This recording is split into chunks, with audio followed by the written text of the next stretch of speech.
তো গাইস আজ বিকেলবেলা সেজেগুজে বেরিয়ে পড়েছি নৌকা বানাতে যাবো তাই। না গাইস সরি ওটা নৌকা চড়তেই যাচ্ছিলাম। তো গাইস অনেকদিন ধরে প্ল্যান মারছিলাম যে নৌকা চড়তে যাবো, কিন্তু নৌকা চড়া হচ্ছিল না। তো আমি একটু এক্সাইটমেন্ট নিয়ে যাচ্ছিলাম। আরে কি না মানে এরকমটাই সুবিনের সাথে হলো, আমি তো বিশ্বাসই করতে পারছিলাম না। তো গাইস 7 সমুদ্র 3 নদী পার করে আমি চললাম নৌকা চড়ার উদ্দেশ্যে। কিন্তু দাঁড়াও, যেতে যেতে হাতটাও ধুইনি, হাতে তো অনেক লেগেছে। তো হাতটা ধোয়ার পরে আমার ভিতরে মেসির ভূত চলে এসেছিল, তো আমি যাচ্ছিলাম খেলতে। তো গাইস দাঁড়াও বলটা ধরি, মানে পা দিয়ে তো হবে না, হাত দিয়েই ধরি। আর ধরে সবার ফার্স্ট চেক করছিলাম বলটায় হাওয়া ঠিক মতো আছে কিনা। তো আমি একটু খেলি, তোমরা দেখতে থাকো।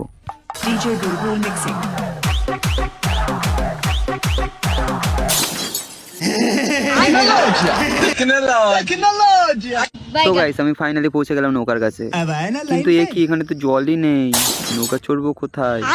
জল না থাকা সত্ত্বেও ঠেলেই যাচ্ছে এই ছেলেটা।